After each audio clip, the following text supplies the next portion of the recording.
Bonjour et bienvenue à notre balado. Le cinéma, c'est au cinéma.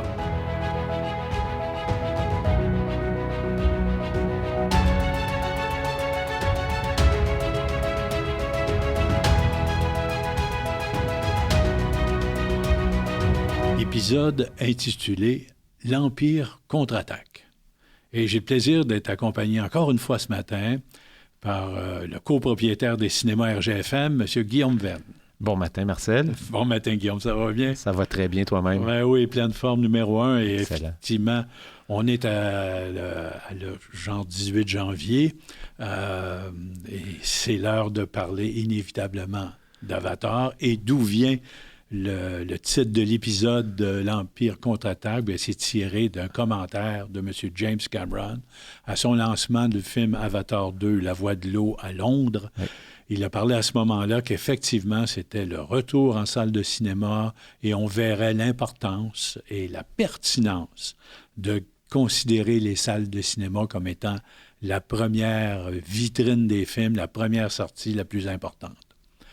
Et j'aimerais regarder avec toi, parce qu'on a la chance d'avoir un propriétaire de cinéma, comment il a pu vivre les premières semaines du film Avatar, parce qu'on voit, là, en date du 17 janvier, on voit qu'Avatar est arrivé à faire 2 milliards. Oui. Donc, c'est déjà énorme. C'est énorme. Il se classe déjà dans les 5 plus gros films de tous les temps. Mm-hmm. Et la carrière n'est pas finie et ça va continuer. Absolument. Donc, à ce moment-là, j'aimerais ça parce qu'il est en position numéro 5, mais aux États-Unis, les chiffres, on regardera ça, hein, les films les plus populaires sont très différents d'ici. Oui. Le numéro 1 est Avatar, le premier. Oui. Le numéro 2, c'est Avengers Endgame. Le numéro 3, Titanic. Le numéro 4, Avengers Infinity War. Et le numéro 5, Avatar, numéro 2. Oui. Donc, ça, c'est les 5 plus gros titres à vie aux États-Unis en termes de recettes, oui. Parce qu'eux comptent en argent. Mais n'oublions jamais que si on comptait en admission, bien, notre bon vieux « autant n'emporte le vent » réapparaîtrait. Oui, il y a sur certains sites, il y a des listes qui sont ajustées avec l'inflation. Et évidemment, c'est des chiffres mondiaux, mais effectivement, ce qu'on voit, c'est quand il y a des films qui touchent un public très large, comme Avatar, comme Titanic, ça va chercher des recettes partout dans le monde aussi. Donc, et comme tu disais, au Québec, on a une histoire d'amour avec James Cameron qui est comme indéfectible. Ouais.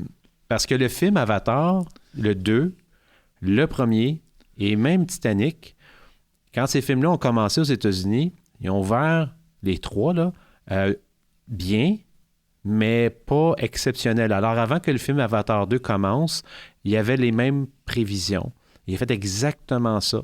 Il a fait environ 135 millions au week-end, ce qui est très bien, mais ça le place peut-être 30e au niveau de tous les temps.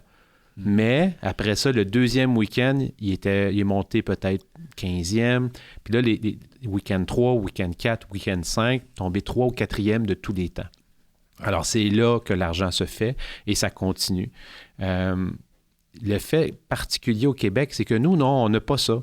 Moi, je pensais vraiment, quand je parlais avec mes gens, que le film commencerait quand même bien, mais en se maintenant, un peu comme on avait prévu.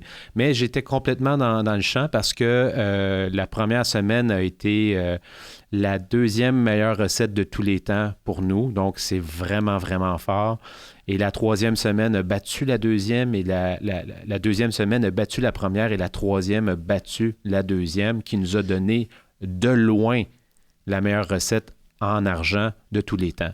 Alors, c'est pas rien. Oui, c'est exceptionnel. Et tu fais bien de signaler la différence au Québec. Ici, l'intérêt est encore plus grand qu'aux États-Unis pour un film comme ça. Et ça se confirme. Encore une fois, le tempérament latin y est pour quelque chose. Parce que je regardais le meilleur film ici, la meilleure recette, c'est Titanic. Oui. Et le Québec s'était encore une fois démarqué sur les États-Unis. Et je fais un parallèle. Quel est le meilleur film de tous les temps en France? Titanic, encore une fois. Donc, on voit que le tempérament latin, hein, on est moins super-héros, mais on est plus, je sais pas, je dirais des des films pas sentimentaux. Oui, avec des émotions. Oui, exactement. Plus qu'avec des explosions. Oui, c'est exactement ça. Mais quoi qu'il y en a dans Avatar, malgré tout. Mais effectivement, c'est l'histoire d'une famille, c'est les enjeux de cette famille-là. James Cameron a une façon d'écrire qui parle beaucoup, du moins au Québec, puis je pense au reste de la planète aussi, également aux États-Unis, mais ça va chercher des sujets qui sont plus communs que des films, mettons, de super-héros qui vont être quand même, malgré tout, assez nichés, parce que ça fonctionne toujours très, très bien, les super-héros au Québec, en région, mais c'est pas les mêmes chiffres qu'aux États-Unis. C'est beaucoup plus bas. Et puis on s'en plaint pas. Là, on est très content pareil. Mais c'est moins notre culture un petit peu. C'est une culture qui s'est quand même développée avec les années. C'est pour ça que le dernier Avengers Endgame a été si fort. C'était une conclusion de plusieurs films. Alors, mais après ça a vite baissé. Et ce qui est tout à fait normal, c'est pas un trajet qui est unique. La plupart des films font ça. Mais on a connu vraiment quelque chose d'impossible avec Avatar 2. C'est de voir comme ça, t'arrives la plus grosse recette à peu près que tu as jamais eue. Normalement, tu as toujours, pas normalement, mais toujours, tu as une baisse importante. Tu peux pas attirer tant de monde en si peu de temps puis le garder. Mais non, Avatar, lui, il est monté plus fort et plus fort. Alors ça, c'est vraiment... j'ai hâte de voir les chiffres du Québec en entrée, mais j'ai l'impression qu'il y a des bonnes chances qu'il va égaliser ou même battre le premier Avatar. Chez nous, on a regardé les chiffres avec Avatar 1, même si on met l'inflation puis qu'on rajuste les prix, c'est de loin plus fort. Donc, en admission, c'est plus fort. Oui, beaucoup, beaucoup plus fort. Et il se maintient. On est en ce moment, c'est comme tu dis, on est 18 janvier, puis encore, toute la semaine, ça s'est un petit peu plus tassé, mais non seulement il fonctionne encore super fort, mais il y a une chose qu'on doit noter en 2022, c'est qu'on ne consomme plus comme on consommait en 2009 et encore moins en 97 quand le film Titanic est sorti. Maintenant, vous avez des ventes en ligne. N'importe qui veut aller au cinéma, dans n'importe quel de nos cinémas, peut acheter son billet sur son téléphone et pas faire la ligne. Donc, le sentiment d'urgence de ne pas avoir une place n'est plus vraiment là. Ah ouais. Et même, puis on m'en parlait énormément, on a beaucoup plus de bancs. Oui. La copie numérique permet de démocratiser, donc de donner énormément de place à chaque jour pour tous les clients. Donc, on est capable de fournir le double, le triple de la population sans aucun problème. Et surtout dans le cas particulier d'Avatar, qui a eu à peu près 80 à 90 % des admissions pour ce film-là. Oui, c'est ça. Tout le monde s'est concentré. La période des fêtes, le must, c'était d'aller voir Avatar, la voix de l'eau. Oui. Exactement. C'était devenu un événement plus qu'un film. C'est ça. Et ça, c'est quelque chose qui se produit de temps en temps au Québec. Les grands films en termes de popularité font ça. Et c'est exactement ce que ce film-là a fait. C'est devenu un événement. Tout le monde devait aller le voir. Et c'est ce qu'on a vu. Et là, rendu là, ben, tout est permis. Et c'est ça, parce que finalement, après avoir vu le film Avatar 2, on voit que c'est aussi un spectacle. Oui. La fameuse 3D est encore revenue. Le côté technique est incroyable. Le côté technique est vraiment, vraiment saisissant. Les effets sous-marins sont absolument...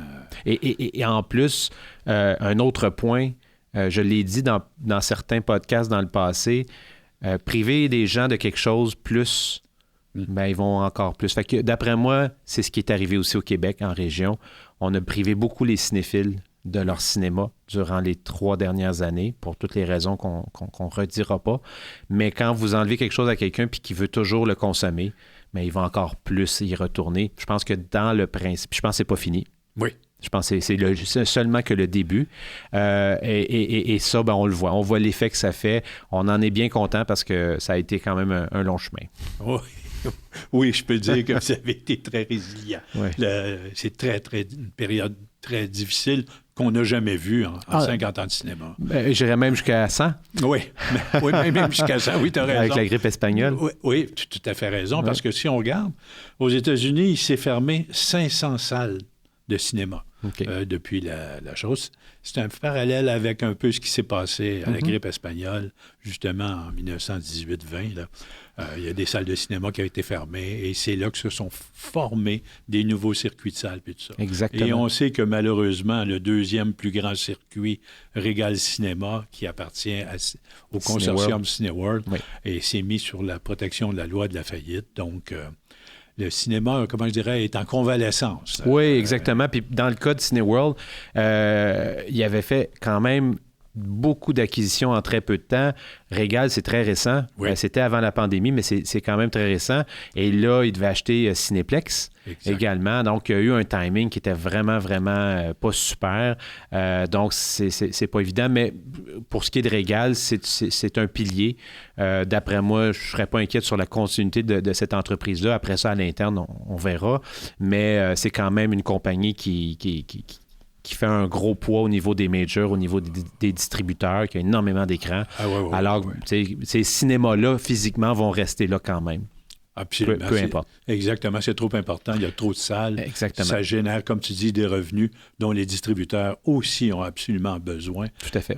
Le 2 milliards, il se fait quelque part. Hein? Exactement. En plein ça. Tu ne peux pas mieux résumer. Oui, c'est ça. Donc, c'est important de dire, de voir que je crois que, comme tu dis tantôt, Avatar, c'est la locomotive qui va tirer tous les autres films. Oui. Là, hein? Oui. Ça me fait beaucoup penser, moi, à la crise que j'ai vécue en 1985. Ça fait longtemps. Mais la fameuse sortie des cassettes dans le temps, la vidéo et tout ça, les salles de cinéma avaient tombé. Ça n'avait pas fermé, mais ça avait un gros ralentissement. Et tout ça est reparti avec le fameux retour vers le futur. Et à partir de ce moment-là, ça a redonné le goût aux gens de revenir en salle, de voir les bandes annonces des nouveaux films qui s'en venaient.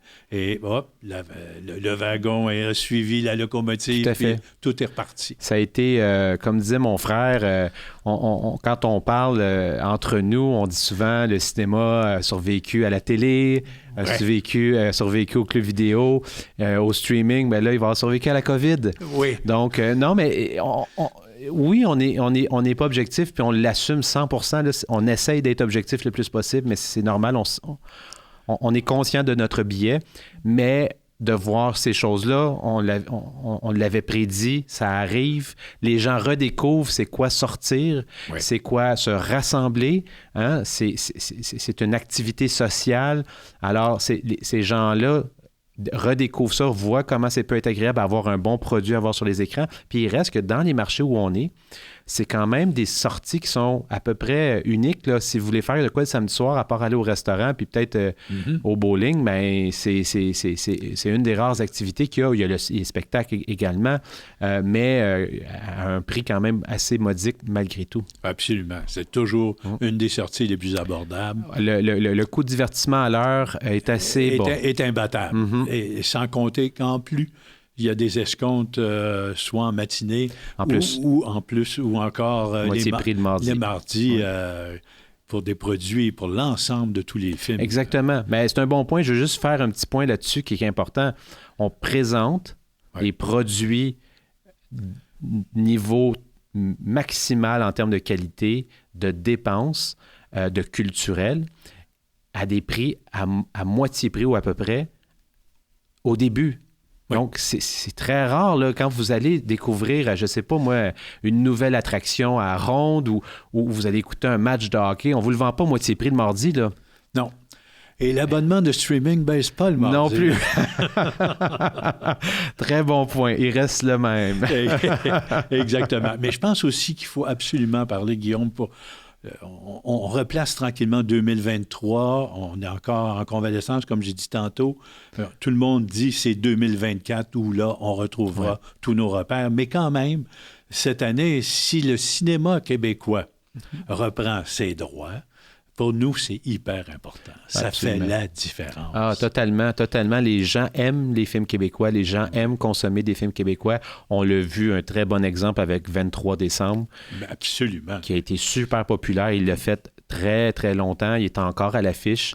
Ouais. Donc, on voit que les Québécois, les gens dans nos cinémas aiment les films québécois et de leur en donner, de leur en fournir, on se souvient très bien, ça fait quand même quelques années, mais on a connu des années où il y avait pas loin de 20 % de part de marché. C'est énorme. C'est énorme, absolument. Je me souviens d'une année où j'étais à 14 % de part de marché, alors que les Américains étaient 14 en arrière. Ça faisait 28 % de différence. Ça faisait toute la différence. Donc, c'est incroyable. Mais il y a des choses qui s'en viennent tranquillement. Moi, j'ai confiance, évidemment. Denis Arcand nous arrive avec un cadeau, là, le film Testament qui sortira un peu plus tard dans l'année, mais on pense que ça peut être très, très bon. Le temps d'un été qui sort le 2 août, qui est un feel-good movie qui devrait être bon. Ouais. La Cordonnière. La exactement, 17 mars. On a Cœur de Slush, ça va être le nouveau film Oui, de Marie-Lou Wolfe, plus pour les ados. Pour les ados, le 16 juin. Ouais. Donc, on pense aussi qu'il devrait bien faire. Puis il y a Crépuscule pour un tueur, là, l'histoire du Donald Lavoie, qui sort tueur à gages. Ce printemps, je crois, là, ou à la fin de l'hiver. Je pense que c'est le 10 mars ou quelque chose. J'ai l'impression. Donc, on n'en nomme que quelques-uns. Il y a aussi 2 films pour la famille là, qui sortent pour la relâche. Il y a Katak, le Beluga, et l'autre film là, qui est Le Conte pour tous, là, Coco Ferme, je crois. Ah, OK. Puis ça, c'est pour la relâche. La relâche. Ouais. Donc, alors, oui, il y a des produits, il y a de la place, encore plus. Il y a, comme tu as dit tout à l'heure, il y a comme un retour à la normale, entre guillemets, avec les sorties de films. Mais malgré tout, en 2023, en 2019, il faut faire une comparatif, on a eu environ 140 films qui ont sorti sur 2000 écrans et plus. OK. Puis, juste, petite parenthèse, peut-être les gens trouvent qu'on parle beaucoup de films américains, mais il faut se souvenir que les salles commerciales au Québec vont rester en vie si le cinéma, comme toutes les salles du monde, vont rester ouvertes si ces films-là sont à l'affiche. C'est correct, on est des entreprises à but lucratif, c'est bien correct, mais pour avoir accès à ces écrans-là, il faut qu'on soit capable de payer nos comptes. Donc, je parle des films américains encore une fois, mais on prévoit en 2023 environ, je crois, 110-115 films qui vont ouvrir sur 2000 écrans et plus, qui étaient la moitié en 2022. Donc, pour arriver à une normalité où on présente des films à toutes les semaines, c'est beau Avatar, ça marche super fort, mais peu importe les résultats, Avatar ne peut pas faire une année. C'est impossible. Aucun film peut le faire. Il faut avoir des films régulièrement qui sont à l'affiche. Autant des films québécois, comme tu l'as dit en entrée de jeu, c'est juste un surplus quand on les a, puis on est encore plus heureux. Mais il faut qu'il y ait une certaine normalité. Puis à partir du mois de mars 2023, on voit qu'il y a une normalité en termes de sortie à toutes les semaines. Oui, parce que ça prend, bon an, mal an, ça a toujours été à peu près 150 films par année. Exactement. Et c'est ce qu'on doit viser. C'est ce qu'on vivait avant, et c'est ce qu'on doit viser encore aujourd'hui. Et c'est ce qu'on s'enligne pour avoir prêt en 2023, parce que même si la sortie américaine est un peu plus limitée, bien, si on a des films québécois comme on a nommé, si on a des films d'autres nationalités, dont la France, on va avoir un Astérix qui va sortir début février. Donc ça, c'est du bonbon pour les Québécois, pour les cinémas du Québec, parce que vous n'avez pas ça ailleurs. Oui. Puis ce qui m'a aussi, je suis allé au cinéma récemment, ce que j'ai beaucoup apprécié, c'est de voir des choses comme le spectacle d'André Rieu qui a fait Sac Comble. André Rieu avec son orchestre qui fait valser sur les airs classiques les plus populaires.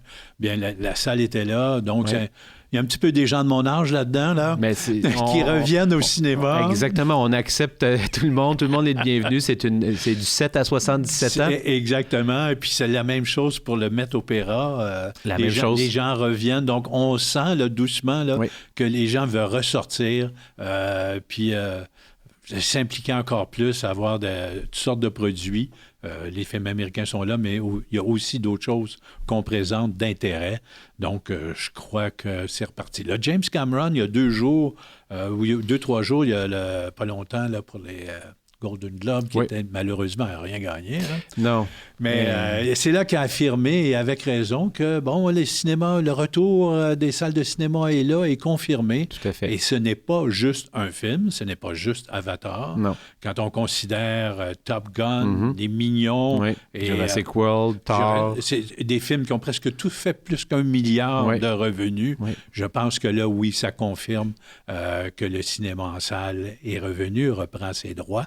Et doucement, la machine va partir du bon côté à ce moment-là. Absolument. C'est doux à mes oreilles et on ne l'aura pas volé. Et ce que je suis content, c'est que côté employé, vous semblez pas avoir eu les mêmes problèmes que plusieurs dans le monde de la restauration. Oui, on est chanceux. Oui, ça a l'air plus stable. On est chanceux. On a gardé une bonne partie de tous nos employés. En tout cas, on essaye à tout le moins de donner des outils puis une ambiance de travail la plus positive possible dans la mesure où on est capable de le faire.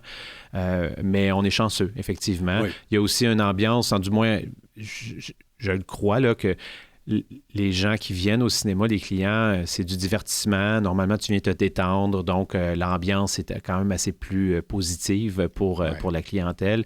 Du moins, on essaye. Donc, on est chanceux. On a quand même des enjeux au niveau du personnel qui sont beaucoup plus limités que certains autres domaines. Un, il y a la chance, mais deux, je crois aussi beaucoup que le management y est pour quelque chose. Hein? Les relations humaines, ça se crée entre... on essaye. Entre patron-employé, mais je veux bien, mais ça va au-delà de ça, d'impliquer les gens. Si les employés sont restés là, c'est déjà un signe qu'ils ont un bon milieu de travail, qu'ils sont contents. Et c'est super important. C'est la base. Exactement. C'est eux qui accueillent les gens. C'est eux qui font qui ont une belle expérience, une belle sortie, que tout le monde a le sourire, que tout le monde est content, que les salles sont propres, parce que ça a l'air de rien, mais quand un haut trafic comme il y a eu sur Avatar, nettoyer tout ça, mettre ça toujours accueillant, c'est pas évident. Ça prend du monde. Il y a toute une machine en arrière qu'on se rend pas compte. Et fournir tout ça, ben bravo, ça a bien été. C'est une belle période. Et je suis convaincu que ça devrait continuer encore. Absolument, absolument. On part l'année du bon pied. On en est très, très content, très heureux. Puis on voit l'avenir avec beaucoup de positivisme. Exactement. Bien, parfait. Un gros merci à toi, Guillaume. Merci à toi de m'avoir reçu. C'est toujours plaisant. Et on se retrouve bientôt. Et n'oubliez pas que le cinéma, c'est au cinéma.